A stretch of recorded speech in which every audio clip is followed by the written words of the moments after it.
Talk Show. It's the Daily Talk Show, episode 607. And we've got Jodie Imam in the building. What's going on, Jodie? Welcome. Thank you. Exciting. So you created Depot 8, Yes. which is a co-working space essentially, right? Yes, that's right. The big question is, do you have biscuits on tap? No. Bring your own biscuits. No, it's a good Bring your own thing. biscuits. It's a good thing. I think it's those sustainable. places- We know what happens if you offer Well, too that's many right. biscuits. Yeah. It's an absolute trap. Yeah.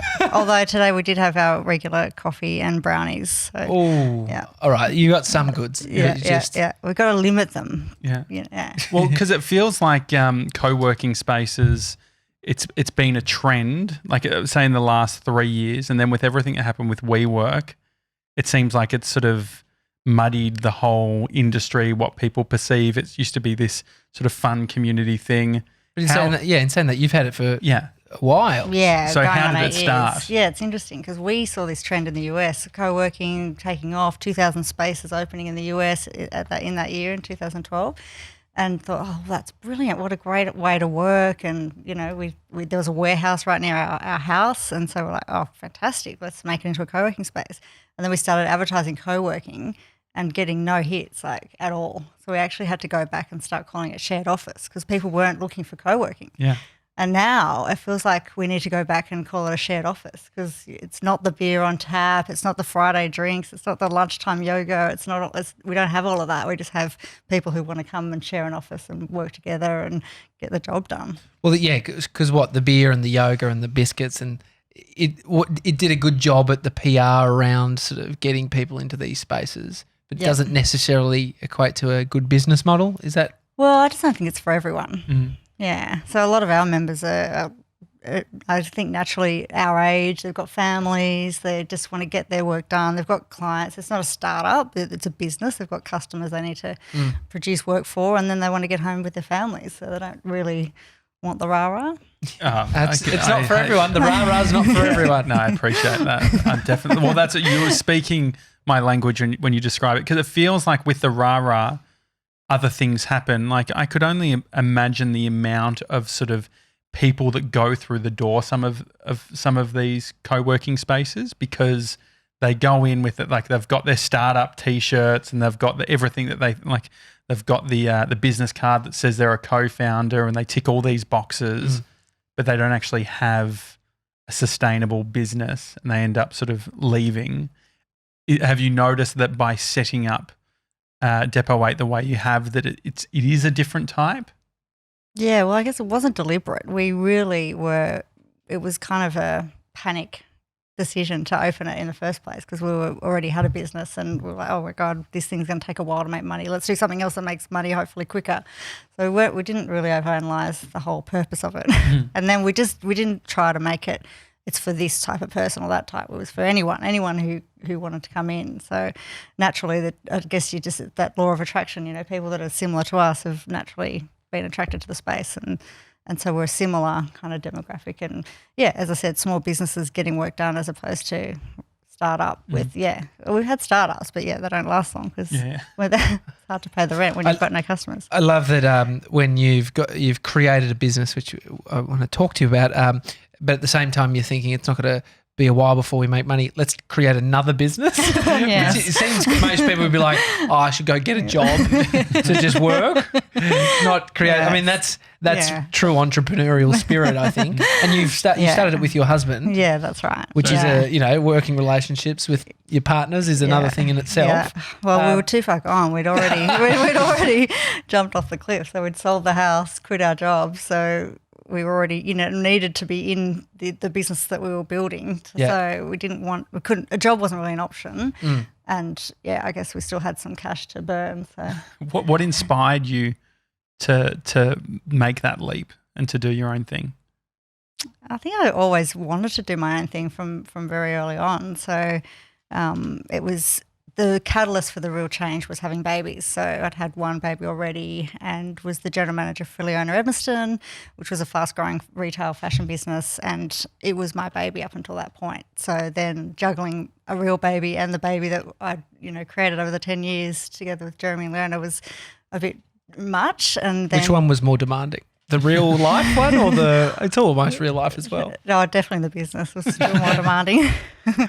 But then I fell pregnant again and knew by that stage there's no way I could have a toddler, real baby, and then the business. So I couldn't do justice to any of it. And that's when that was the catalyst to say, okay, let's create something on our own that we've got the true flexibility to run around the family. And so that was Occasional Butler? Yeah.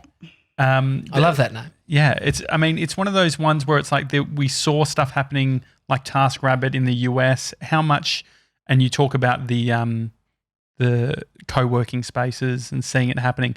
Were you spending time in the US? Were you seeing all these things? No, really. And I admire people who do the side hustle and still keep the job. I just couldn't do it. I just was too tired at the end of the day to start working on something else. And so for us, we just quit everything, literally packed up, sold the house, quit everything, and then did well on the sale, went to Bali and just sat there with a blank piece of paper and a margarita and, tried to figure out, just literally blank piece of paper, writing down all sorts of ideas of what we might want to do as a business. And then we got back and moved to Melbourne. So we were in Sydney before that. And I was pregnant, so we had this looming deadline. I knew I was having a cesarean, so we knew when the baby was coming, and we decided by the time of that date, whoever had the best business plan on an idea, that's what we're going to go with. Oh, wow. How many ideas were thrown around? Oh, it was about six from all sorts of things. There was like a food truck one of Turkish guzlamere kind of things. There was some fashion ideas, marketplaces for vintage wear and stuff you can buy at the markets you couldn't buy online. Imam jams, we had all sorts of and so the better business model, it was so it was between the fashion marketplace idea and Occasional Butler. Yeah, hang on, I just might move that up a little bit. And so what makes a good business model on a piece of paper? Like crunching numbers and seeing them sort of go up is one way, but what are you actually looking for? Well, that was one of the biggest things. We had this awesome looking spreadsheet. We were going up very quickly. And I think it just resonated with us because we had a similar problem ourselves with renovating our place in Sydney. We bought into an expensive suburb in a badly run down house and we didn't have much money left. So we were trying to fix it all on not much money. And that's when we had the problem of, you can't get a tradie to just come and tile one wall, that sort of stuff. Or they wouldn't come without a minimum call-out fee, and that was what we were trying to solve, that problem of just getting a small job done, like just a little, just clean the oven, we can clean the rest sort of thing. And that's when we started to research what other trends were happening in the US. And the first thing that you actually do outside of having your business plan, was there a hiring someone? Is it finding a developer? What'd you do? Yeah, so then we decided, okay, this is it. And then what is that actual like? Are you just high-fiving with your husband? Like, I think we got it. Or is it like, yeah, we're committing, we're buying the domain at least, or something like that, the business name? Yeah, I mean, I can't remember exactly, but it was okay, this is the deadline and we like this, but now let's have the baby. And then we gave ourselves 6 weeks to recover from that and just not do too much, but I guess percolating the idea. My husband came up with the name and, we would have jumped in and bought the domain pretty quickly. And then, we just went into the full scoping mode, like who's going to build it, what's it got to look like. And my husband's project manager in telco industry, so very sort of technical, not coding, but technical background and very over-engineers everything. So had every single possible scenario that could happen all scoped out. And then, it was the search for looking for who could develop it for us. Did you have people around you that you could actually bounce ideas off? Oh, we asked a few mates. And when they sort of looked at our business plan and looked at the idea and spoke to us and said, we don't think so. We were like, okay, that's enough from you then. Because so we didn't really take on advice. And because you could look for people that are positive about the idea, which is not necessarily what you need. Or are you, with an idea, are you looking to get some stimulus, whether it's, I don't think it is, and you're like, okay, great, that someone doesn't like it, and then finding someone that does. Is that what your aim is when you have a business model on paper, that you actually want to show it to people? Or well, in hindsight, it should be potential customers, like who is going to actually use this? But we learned the hard way. But in hindsight, you definitely would go and talk to potential customers, and lots of them, to see if they would use it, and if so, how. And so you were talking off air about just that, and maybe building something and hoping that people would come. When was the first sign that you realised, hang on, maybe we've missed the mark? So probably took us 3 months to scope, 6 months to build. Then we had hired someone, a part-time marketing assistant. We'd done all this sort of pre-marketing before it was ready. We had Facebook going, and then we announced it on Facebook, and we got our first job posted in the first hour of going live. And the job was buy a packet of Doritos, eat it, and take a photo. Right. Who was Ash Williams? It seems, you'll take the transaction if that's what people are wanting. And could you see where this was coming from on the back end? I was just pacing around the lounge, around the kitchen, just what the hell, we're trying to build something here to help young families. Yeah. What the hell is this? And what was it? Were there a lot of those transactions after that? Like, did you have to start to create policies so you just didn't have lots of photos of feet? My husband was actually a bit more calm and started researching in the back end, and found out that job was posted by the user testing guy at Airtasker. Yeah, so we dutifully went and did the job, and then found out we had a bug in the payment system, and we couldn't actually process the $5 that was put up with the job. Yeah, and then after that we didn't have a job for months. Like, it was really, really terrible. Oh wow! Yeah, because we really hadn't built anything except for the tech, anything as far as a community. And so, was there a point where it did change? And yeah. And what was that feeling like? I bet you it's great. I bet you celebrated with Doritos. Yeah, it took a long time, and it was stressful as anything. And we're trying every single type of thing. And we'd hired this marketing assistant who came from a political background. So she had us out on the street handing out lollies and postcards. We had a mascot, we're trying to doing public debates.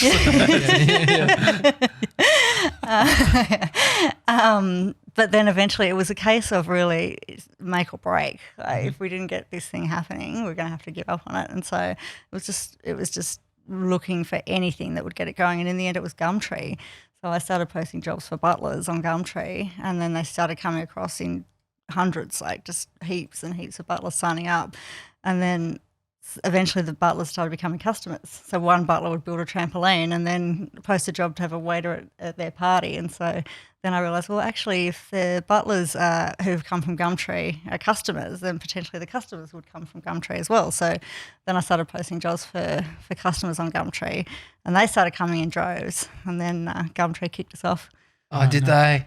And what's that moment like? Was it violating their services? Well, we're effectively moving one marketplace to another. No, it's brilliant. It's cheeky, but it's brilliant. It makes a lot of sense. Did you have revenue goals at this point? Yes, which we were nowhere near hitting. Mm-hmm. Yeah. And so, like, what did it look like? Were you looking at, say, how many transactions were happening through the site? Yeah. So I think I had, it was just because a small percentage of a small transaction. So I had this beautiful looking spreadsheet, but we were having to hit like 100 transactions a day by the second week kind of thing, and we were still at zero. So yeah, that took a lot of expectation setting. What is it? What's your sort of view on setting these? Things like 200, 100 in the first couple of weeks. Like, did you know that was kind of crazy? It's all made up. because you have made it up. Crazy. That's all projections are, really, made up. We said, okay, if we're going to invest all this, take the risk, quit our jobs, in 5 years' time when we sell this thing, we want it to be worth X. Mm-hmm. And then we worked back from there. And so it's the user was you, in regards to like you're solving your problem, which is like we want to make X amount of cash. Do you reckon part of it is like you're also very early within the Australian market? Oh, that's right, yeah. What have you learnt about timing? Yeah, I think we were both with Depot 8 and Occasional Butler a bit ahead of the curve as far as there weren't marketplaces. Co-working was brand new. There's advantages in that you can be established when the demand does come, but then it's just the disadvantage is you have so much education that you have to do. Like we were having to educate people. We didn't realise this, that we would have to educate people to trust their neighbours to do jobs. Like they would trust Jim's mowing, Yeah. but they wouldn't trust someone down the road. And we didn't realise that would be such a big behavioural change that we'd have to overcome. And that education piece is huge. It's pre-Uber. Like even when you think when Uber first started and people's sort of hesitation around getting into that. Did you look at pivoting the business, when it wasn't working or you weren't having jobs? Is that a moment where you're like, shit, we need to shift this in some respect? Like we need to move direction? Still not, no. Still we're so naive. Like we're just so headstrong. We had to make it work. But down the track then, but we had a steady flow of jobs before we then thought, well, actually, we're not going to be able to do this on our own steam forever. We're going to have to raise some money. And so that's when we really started to be more analytical about it and where we were and started to talk about pivots and all the different options. How do you ask for money? Again, we did it all the wrong way. We went to an advisory firm who said that they would go and ask for the money for us. And I was like, oh, I feel good. I don't want to go and ask for the money. Perfect. So we paid them a lot of money to go and ask for the money, but they didn't in the end. So how did they ask you for the money? pretty directly. Give me the money, I'll go ask for money and then we'll be good. Yeah, that's right. So things like investors and equity, when it's you and your husband, it's one thing. Getting other people involved. Do you have to change the business, like the company structure, much to actually allow for that type of thing? Yeah, well, again, I had no idea. Like when you start a company, you have a registration and there was 2 shares. We had one each worth $10 each. And then all of a sudden when you want to raise capital, magically you can dilute those shares and 700,000 shares appear. Yeah. So after the advisor stuff, did you actually pursue it or did that end up being put to the side?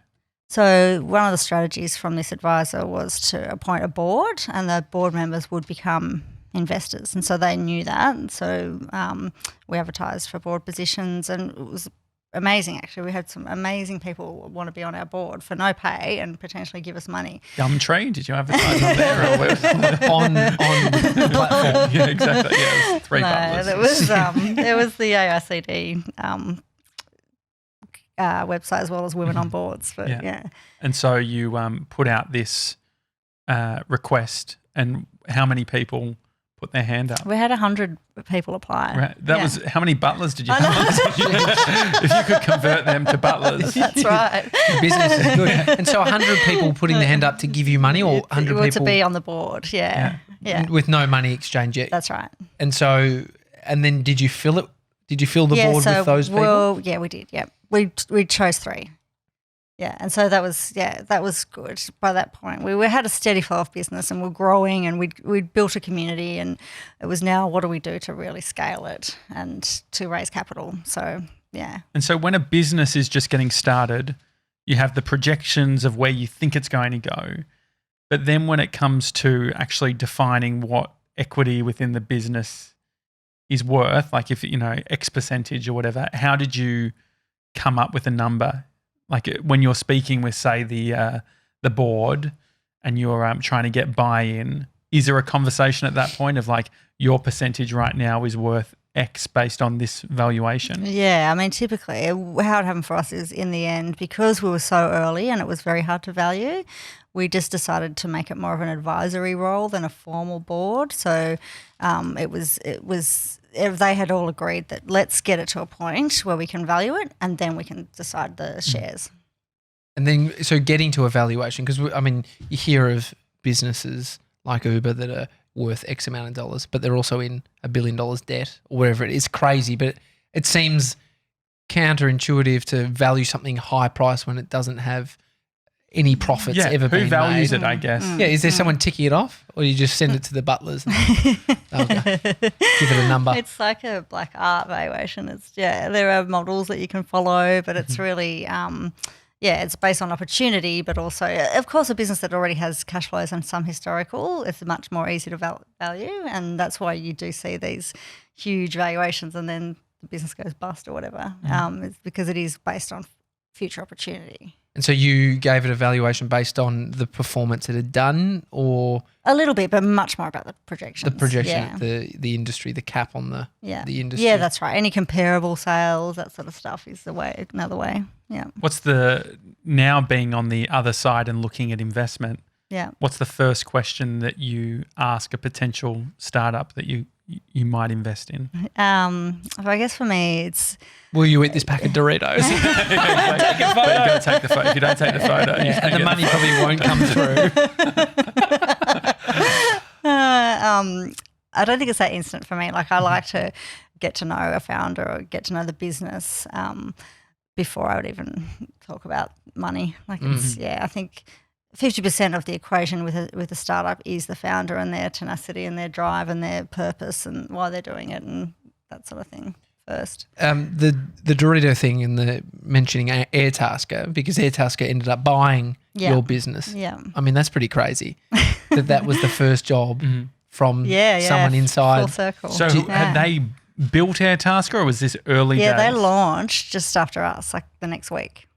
Really? Yeah. And so what was It was the probably feeling? the founder, right? Like, Who Tim was Fong. it? Yeah, it was Tim. No, there was a user testing guy. They did launch they'd already raised $1.5 million before they launched. So, Oh, wow. Yeah, they could afford a user testing guy. Yeah. Okay. What did it tell you when you saw them launch, a week or two later?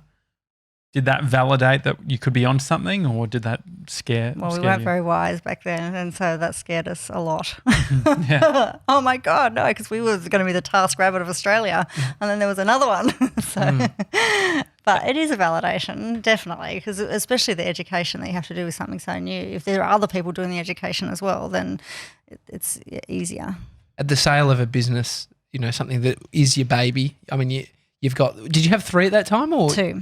So you got 2. You got 3 babies essentially. One's the business, 2 are actually 3. You got your husband and 2 babies. You know how it is. What's that like, parting with a baby? Yeah, it's emotional. Yeah, Selling a baby. Yeah. I couldn't get rid of Bodhi. No It's not price. quite the same. It's not quite the same as that. Yeah, emotional, but it was a good outcome. And you're just weighing out what if we do, we get this. If we don't, we might get this or we might not.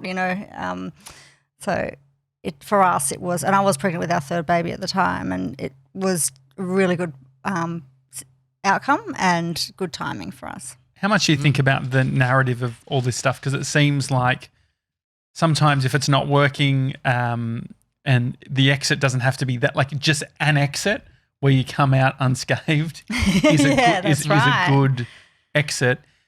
How much pressure is there when you're selling a business to try and create this narrative, or even the external perspective that if you sell, you must be rolling it at all? It's a win. Yeah.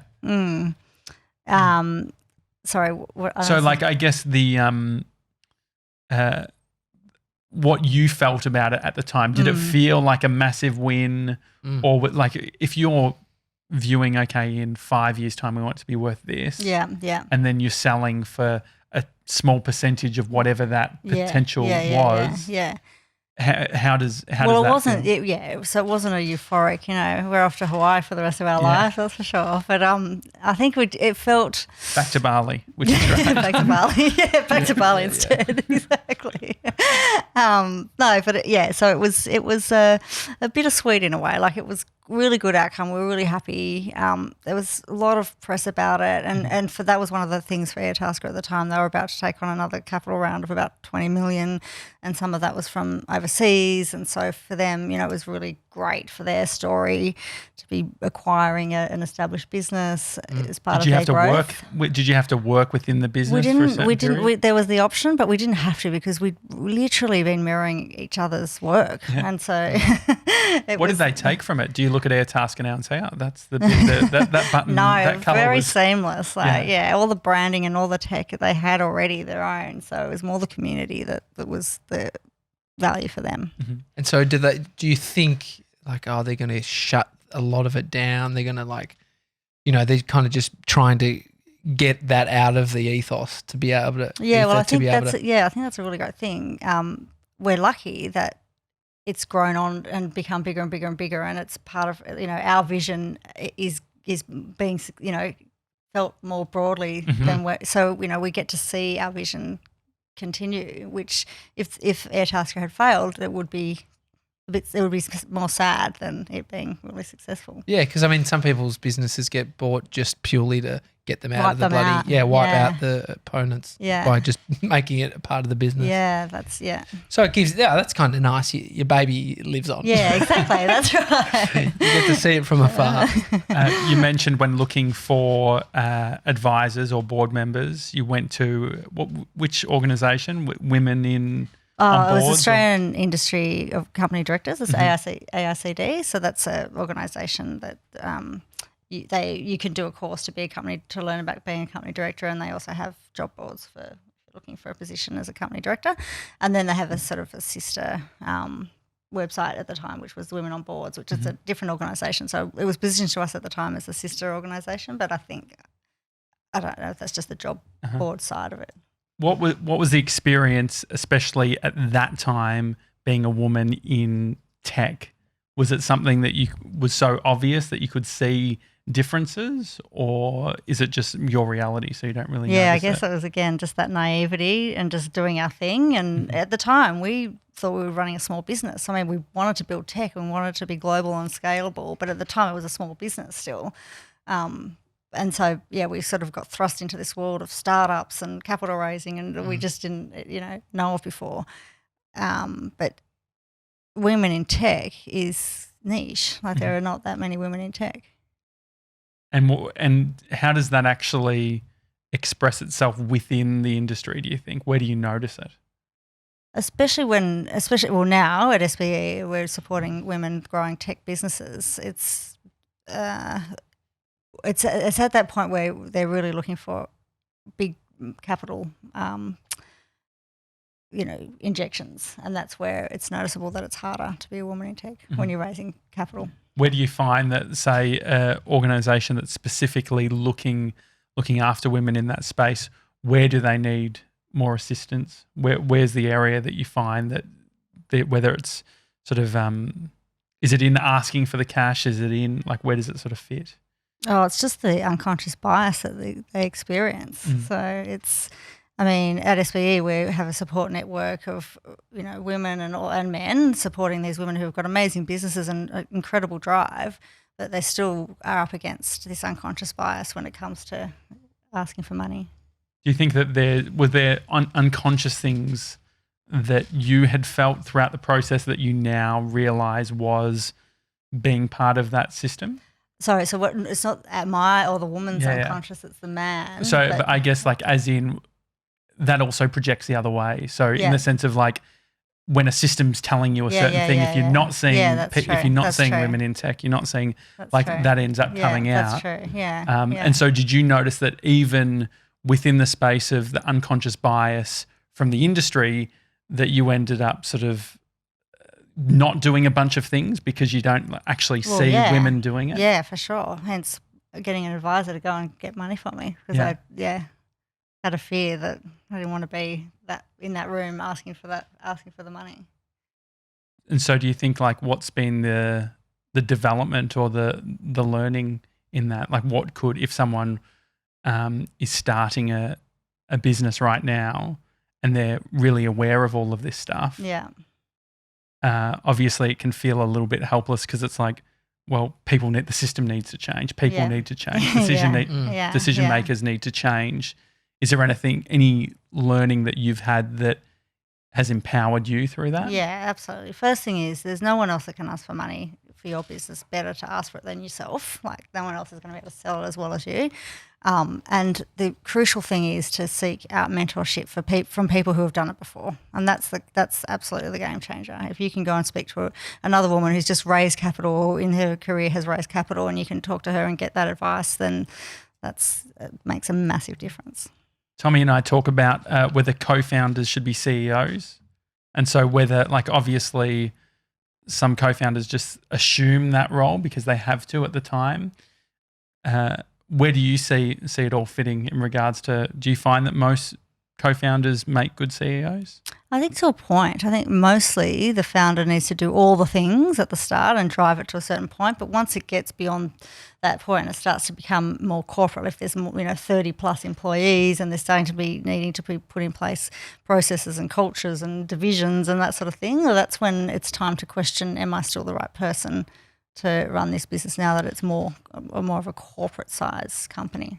I mean, people probably get far down the line of doing it all and being the leader, and it gets even harder to sort of go the other way and release the control or handing over the keys to somebody else. Yeah. I mean, being alongside your best mate, your husband in business, how is that? What are the pros and cons of being in a business with your life partner? Well, definitely the pros are you can get home at the end of the day and talk about the same thing and whinge about the same thing, and you're in the same situation as opposed to, oh, my boss today, and it's like, oh God, do I have to hear about your boss again? Oh, I've got to take the kids. I'm really sorry. I'll be back. Oh, I understand. They're my kids too. Yeah. Have you picked up your kids? Oh, they're mine too. That happens. So that all that understanding and just being on the same path and, working towards the same goal and everything's, together. And, this is the person that you chose to be with that you love the most out of anyone in the world, and you get to hang out together all the time. So that's a really great thing. On the con side, I think it's just – I guess it's just the reverse of that. Sometimes you just don't get any of the space on your own. There's nothing that's yours individually. So everything is the combined and you don't have your own thing. So I guess, it's important to have your own, go and play netball on a Thursday night or, do other things that just give you some individuality. How much I always think about if you end up in a business and you've got there by it being something that you're love or you're passionate about or you just see the opportunity, but then you kind of have that step back of what does it all really mean?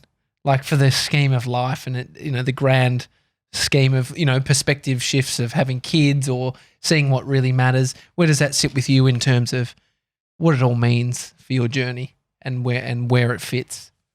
I think one of the main reasons that I wanted to start running my own businesses was, I started in corporate and I saw a whole lot of redundancies pretty early on and men and women who'd been there 30 years, their whole life, and then suddenly redundant. It's probably now not a bad payout. Not a bad payout. Yeah, I have this redundancy dream, which I think we've got a skewed perspective of redundancy, but I think redundancy could be out. If you get paid to then start your next thing, but it's being able to have the next thing. Yeah, obviously. And I think if you've been that institutionalised as well, you might not necessarily have what you need to do that. Yeah. And they were devastated. And I sort of realised, they've worked really hard. Back in the day, this was telco when mobile phones were going crazy and it wasn't even bad times necessarily, but they were still cutting costs and cutting out people. I just realised you can't rely on a corporate, even in the good days. They don't care ultimately about you. It's all about making money and growing the company, and they don't care about each individual when they're big global companies. And so I thought I just never want to get to that point where I'm 50 and I'm out of a job and then what do? I'm stuck. So I just want to be able to build up my own revenue streams that would be, I would never face that. It seems like a unique perspective because many people end up as employees because they think that's the safe option. Yeah. Was that a challenging moment? Did you think that it was a safe option before all those redundancies? Well, I didn't think anything else of it. You go to school, you go to uni, they split you out into a graduate program at the other end and you don't think about it. Yeah. Until I saw that and that made me think about it. But Steve Sammartino, I was watching one of his talks the other day and he says it so well, if you're a business and if I said to you, you've got one customer, is that really cool? You've got one customer, are you happy with that? Yeah. Probably not. No. And so, but that's the thing with your time. If you've got one job, you're dedicating your whole time to that one job. So it's effectively like having one customer. It's pretty risky. I mean, you're seeing a lot of startups and businesses pop up. Are you inspired by what's the shift of what's happening with more smaller, people doing their own thing, choosing their own path across the board versus the sort of older styled structure of the big corporate businesses employing so many people. Yeah, absolutely. There's such a shift, and even it's at the school level. Entrepreneurship is becoming more and more a topic. And for my kids, I'd want them out there with their lemonade stands when they're older, as soon as they're old enough. A lot of competition and that sort of now thing. with the lemonade stand. Yeah. Your thing. That's right. That's right. And so the school system, obviously, they can add the entrepreneurial side of things. They can add these little classes. How do you feel about the system in general? Well, it's a big question. How did you do in school? I think I love school. I'm a bit of a studious, nerdy type. What is it? The structure? It's probably the structure. Yeah, it probably is. But I think you can't rely on the school to do everything to educate your kid. It's part of it. It's only one small part of it. I don't get too stressed about what they learn at school and what they don't learn and what school they're going to be going to and all that sort of stuff, because I think you can teach them just as much in external activities as they learn in school. What about homework? I used to hate homework. My kids are still in primary school. They don't seem to do much homework. Is that a thing now? I think isn't there pushback against homework where it's like, kids need time for their side hustles. That's it. I'm all for that. Yeah. Seriously, getting home and doing 2 hours of homework. That's hard. I had the fight with my vice principal because I was doing 30 hours a week when I was doing my freelance editing, and it was that I feel like that would be a very common conversation now with students and teachers. It seems more like go and get a job. Like if you were to do some work and make some money outside. It was like Macca's was the big one. It's like if you had a job at Macca's, you learnt all of these other skills Yeah, that were going to help you. That's Did you right. have any job like that growing up? Yeah, lots. Yeah. What was your first ever job? At Australia's Wonderland in Western Sydney. What is that? It was a fun park. Oh, really? I was going to say theme park. Theme park. And I was so shy. Oh my God. I wouldn't say boo. And a friend of mine got me this job where I'd have to welcome people as they came into the fun park. That's the best job. I wanted that at Big W. Because no one ever asks. No, I had to stop them and ask. I had to get them to take a pose for a photo so that at the end of the day they could come back and buy the keychain. So that was character building. I love the people in America that do that. Mm-hmm. And they're just so charismatic. Like they hire almost actors. Yeah. They probably are in Los Angeles. Yes. Just out of work actors. Yeah. Everything's a photo. You can get a photo like before you go onto Alcatraz, you get a photo in front of a green screen and then they give you the photo of you're on Alcatraz. It's amazing. I went to Legoland on the last weekend. Have you been there with your kids? I haven't you should go, but that is it's like a wonderland. It's do you like Lego? Do I like Lego? Yeah. I do, yeah. Okay, cool. I mean, you don't even need to like it. Like I wouldn't say I like Lego, but there's Lego everywhere.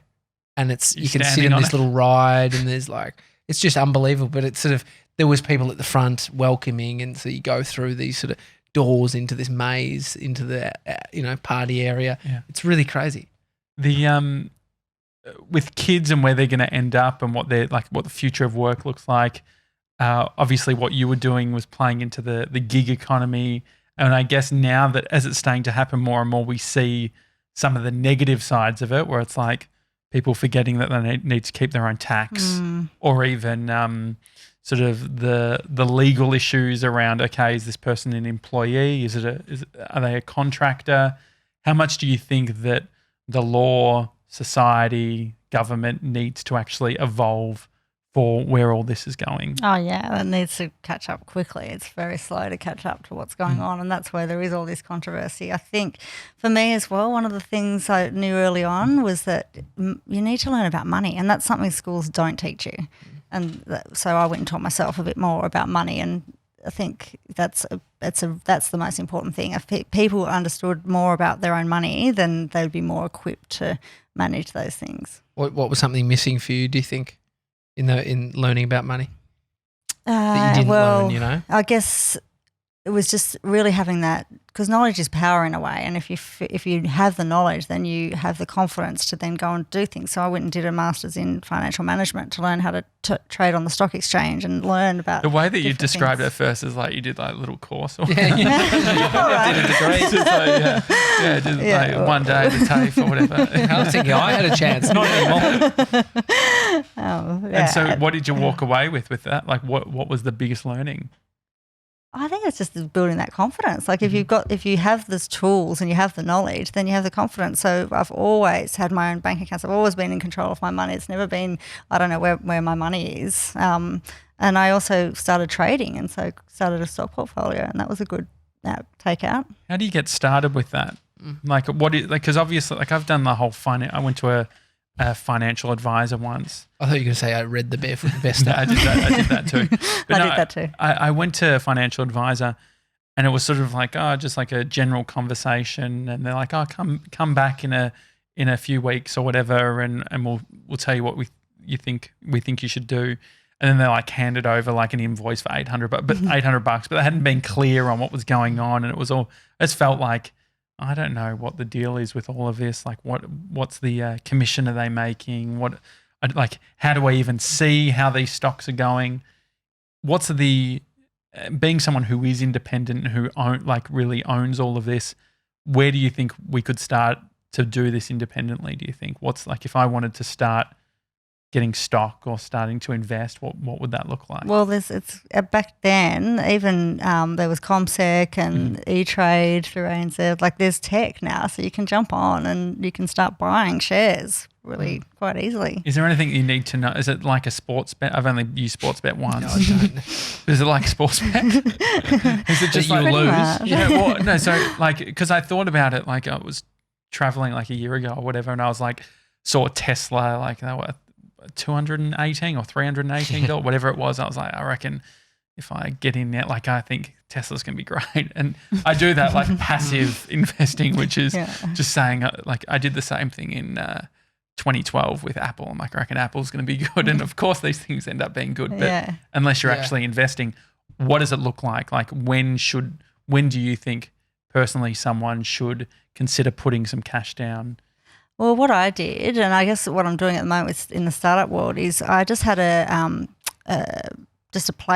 play portfolio. So you can just set up a portfolio on one of these sites and just pretend, like to say, okay, I just bought 100 shares, like a mock sort of portfolio, and then you just watch that for a while, and then you can, test your skills, I guess, before you actually put any money. Okay. I think about these things as, like if you want to get an amazing body, like in the bodybuilding space, it's like you actually have to get really educated on how to eat food, when to eat food, the right types and training. Just protein.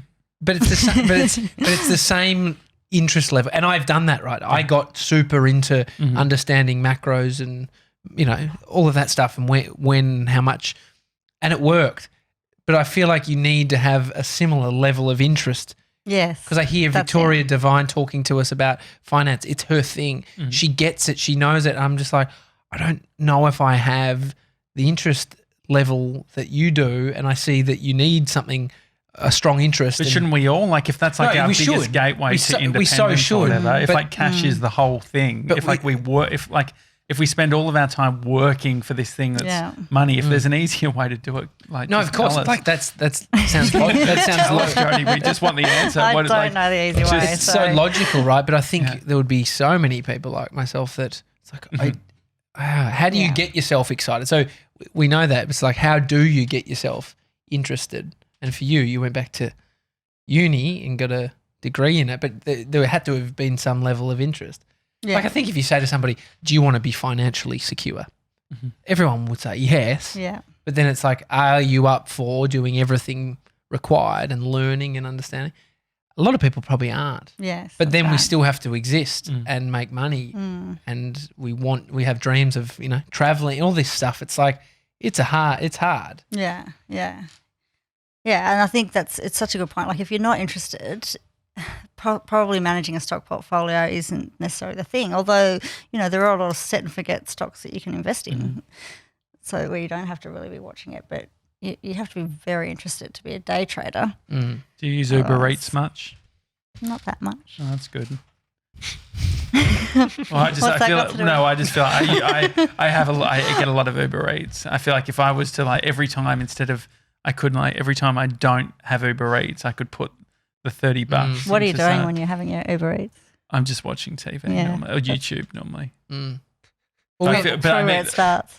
Yeah, exactly. We actually have so much time, right? Like, and I've got nothing on. Really, I don't have kids. I seriously have time. And for you, Jodie, with 3 children, have you used kids as an excuse? It sounds like you haven't, to be honest, ever.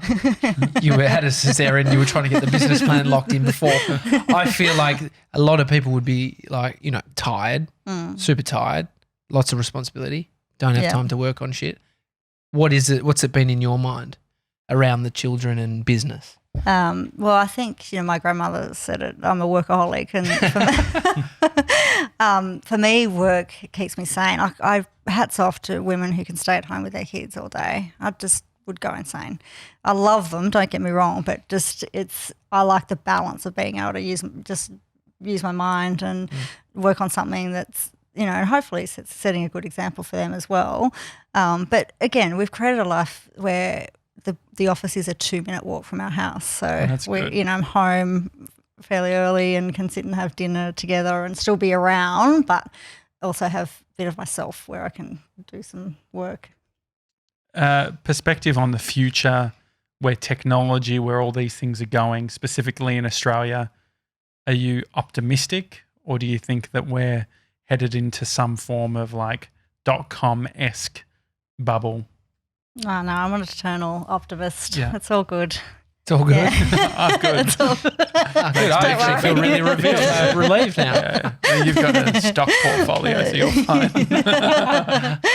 I think, there's so many things that are scary, but also there's so many great things too. And I think, people having more of a voice and being, there's so many more people that can really move the dial is really exciting. And from kids becoming entrepreneurs to people having a voice on climate change and being able to lobby and all that sort of stuff, I think it's a really good position. Like, it's a great time that we're in, where we can all have some contribution over what the future looks like.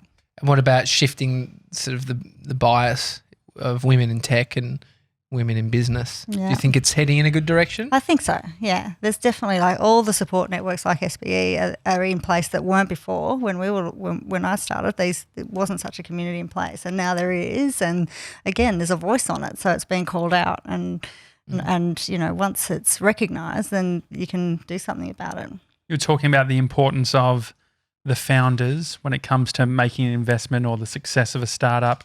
Who are some Australian up-and-coming founders that you've got your eye on at the moment, or that you think are doing great things?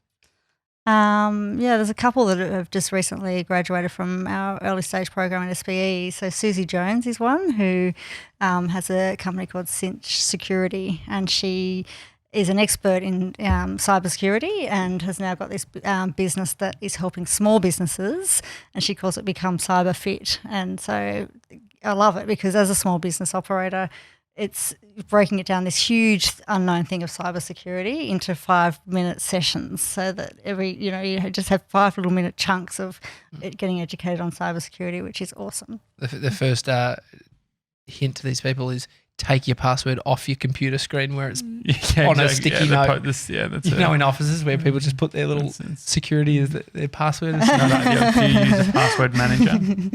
Password manager? No. Yeah. They're good. Yeah, sure. I started using one a while ago. It's not. I don't know what I'd do without it. Like, I mean, the cybersecurity thing is you just don't think about it, right? Like, yeah. You just log in anywhere, you spend it. It's like, especially for business, like if we got hacked or something. It's so annoying. I think the smaller the business, the less you actually think about cyber safety. But the greater the impact can be. Well, it's like, what could they get? It's like everything. Yeah, they could get everything, but what about if you're a business that doesn't have much and you're like, I've got nothing to get, but they can actually destroy your whatever it is. Even look at like a lot of the bigger organisations that we work with now. When we're sending it, will be like external, like it will say on their email that it's like coming from an external place, because they've had people like spoofing emails, pretending to be another business as a supplier or whatever, sending an invoice, getting it paid. It's like it can have a huge impact on a business. Like if you accidentally pay an invoice that's not meant to be paid. Well, I know a guy that's, what is it, a black hacker? Like a black hat hacker where he works for a bank trying to hack into the system. Or is it white hat? White hat. White hat. So it's the good hacker. I wish I knew a naughty one. No. But he was saying that Why? I'd kind of be more, more Street exciting. cred. It's like more criminal. They know you're happy. They know you're happy. Definitely more criminal. More at stake though. But like the small businesses, the ones that are a bit disjointed, they're actually the easy prey for people that are sending over invoices to be paid. It's like you end up it's an easy target. So it needs to, anyway. Yeah, good bit of cyber chat. No, I like it. I actually like, I'd like to, is it Susie? Yeah. I'd like to meet Susie. Yeah. I'd like to have get her her on the show. Is she Melbourne based? She's great. Yeah, she is. Oh, yeah. great. Yeah. Maybe she can hack into our Oh, yeah, that would actually be fun. hack of a Yeah. business. Take what you can, Susie. Strengths. How much have you thought about personal strengths throughout your business journey? Like how well do you know what you're good at? I haven't done that much analysis on it. Have you? Yeah, I think I focus a lot on what I'm not good at. Yeah. And so there's a little bit, I think that we're trying to work out at the moment, the benefits of when do you focus on the bad stuff to make that better versus when do you just resource for that and just like if I'm not good with admin, how much time do we spend trying to get me good at admin if I can actually do all this other stuff that can afford having someone to support that? Yeah, absolutely. And so I think that's Well, it's like the doubling down on your strengths. Yeah. Yeah. And valuing your time, exactly. Like if you could double down on your strength and you create more money for yourself, then pay someone to do the stuff you're not really good at. Do you do a lot of outsourcing in your life now? Not that much. No, not that much. But yeah, it's interesting. I just saw a coach for the first time today, and he does all this personality stuff and what's naturally your personality and what you're naturally good at. And so we're going down this journey. So I'll be able to answer that question a lot better in a few months' time. But yeah, it's interesting. And when you dig into who you naturally are and what you're naturally interested in, then that's usually what your strengths are. Well, because I feel like we spend a lot of time, just trying to, because our weaknesses are very obvious because it creates resistance and friction every single day, and it's the thing that we're most normally disappointed with. It seems easy to focus, like easy to draw your attention to the weakness. And also when you're a business and you have to communicate, like when you have to be interfacing with other people, when it's like you can get away with hiding your weaknesses when it's just you and you're just dealing with your own shit. But when you actually have like staff and other things and all of a sudden it's like, I have a choice to like pretend like this is not a thing or say, oh, actually, like I know I'm not good with email. Are you good with email? No. Okay. Neither am I. Okay. I'm a people person. Yeah. I'd rather be I tend to be out at meetings and with people than and my email is a bit out of control. What's your unread? 85,000. Sorry, what?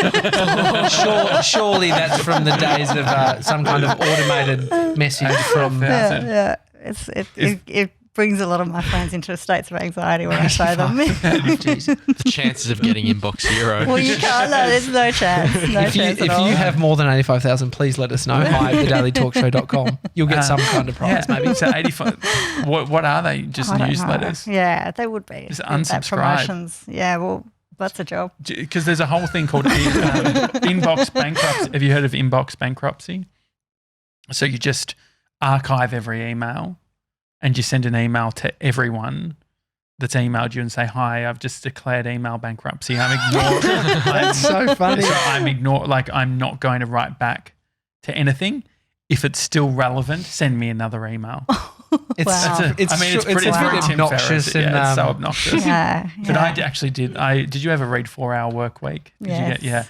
And so I read 4 Hour Work Week, and I was like a freelancer, 18, straight out of high school. I thought I was a bit of a top dog. Read 4 Hour Work Week. Just my parents were still paying for my petrol. And, but you're ready to write an ebook. Yeah, exactly. And I thought I'm going to set up an autoresponder because I'm only going to check my emails 1 hour a day, type of thing. Terrible when trying to build a service business. But I ended up fucking it up and sending just an email to everyone in my contacts saying, I only check my emails 1 hour rather than trying to do like a rule in Apple Mail. Oh, God. That's Anyway, so funny. would love to have you back on talking. I think there's so much happening in Melbourne, especially in 2020 with like it's grown so much and you've seen from when it was this little speck of a community to where it is now. So it'd be great to get your input over the next year. Love to. Thanks for coming on the show. Having me. It's a Daily Talk Show. Hi at thedailytalkshow.com is the email. Mr. 97 will write back because we've actually set him the challenge of sending 30 emails a day. Right. Because has a lot of resistance to email because he's 20 years old and he's never had to worry about it. Not as much as Jodie. Exactly. If you enjoy the show, leave us a review. Otherwise, see you tomorrow, guys. See ya.